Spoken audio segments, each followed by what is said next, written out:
Hello friends, Manorama cook চ্যানেলে আপনাদের সবাইকে স্বাগত। আজকের রেসিপি একদম ঘরোয়া কিন্তু দারুণ স্বাদের কফি তরকারি। আপনারা অনেকেই বাড়িতে বানিয়েছেন, কিন্তু একবার এইভাবে ট্রাই করে দেখবেন। একবার খেলে বারবার বানাতে মন চাইবে। আশা করছি আজকের আমার এই রেসিপি আপনাদের খুব ভালো লাগবে।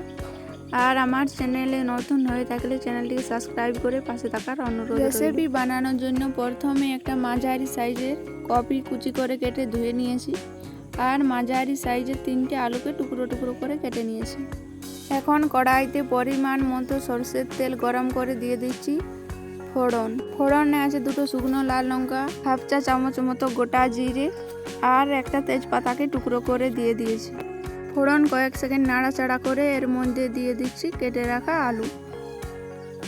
আলুগুলোকে হালকা নাড়াচাড়া করে ভেজে নেব।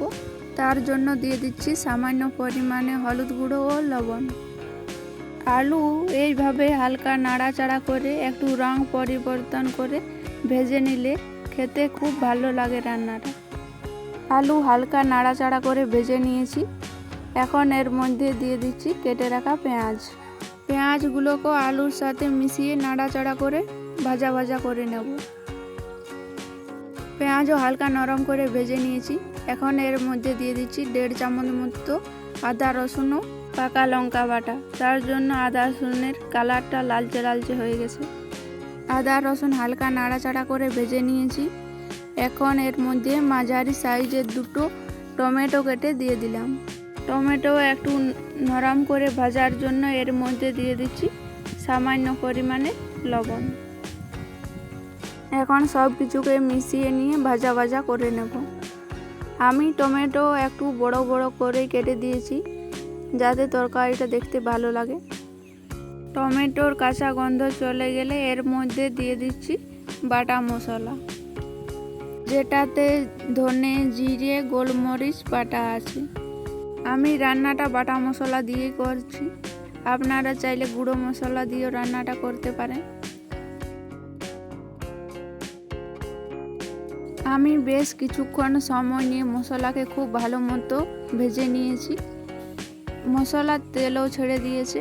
এখন এর মধ্যে দিয়ে দিচ্ছি কেটে রাখা কফিগুলো। এখন মশলার সাথে কফি ভালোভাবে মিশিয়ে নিচ্ছি। মেশানো হয়ে গেলে দিয়ে দিচ্ছি সামান্য পরিমাণে লবণ ও হলুদ গুঁড়ো। লবণটা বুঝেই দিতে হবে, যেহেতু আলু ভাজার সময় আর টমেটো ভাজার সময় অল্প পরিমাণে হলেও লবণ দিয়েছিলাম, সেই বুঝেই লবণটা দিতে হবে। লবণ হলুদের সাথে কফি ভালোভাবে মিশিয়ে নিয়েছি। এখন ঢাকা দিয়ে রান্না করে নেব। 10-12 মিনিট মতো আমি ঢাকা দিয়ে রান্না করে নিয়েছি। কফি আলু এখন খুব ভালোভাবে সেদ্ধ হয়ে গেছে। আমার কফির পরিমাণ বেশি ছিল, তাই জল দিয়ে সেদ্ধ করার প্রয়োজন হয়নি।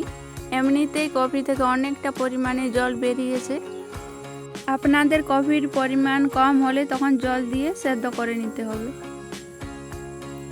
এখন সব শেষে দিয়ে দিচ্ছি হাফ চা চামচ মতো গরম মশলা আর 2টো চেরানো কাঁচা লঙ্কা।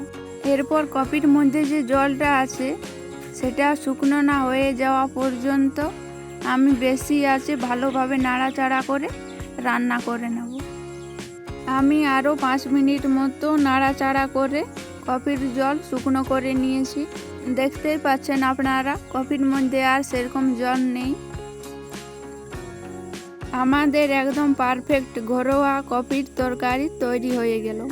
ভাত, রুটি, লুচি সব কিছুর সাথে দারুণ মানিয়ে যায়।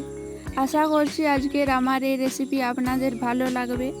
আর আমার চ্যানেল এখনও না সাবস্ক্রাইব করা রইলে সাবস্ক্রাইব করার জন্য অনুরোধ রইল।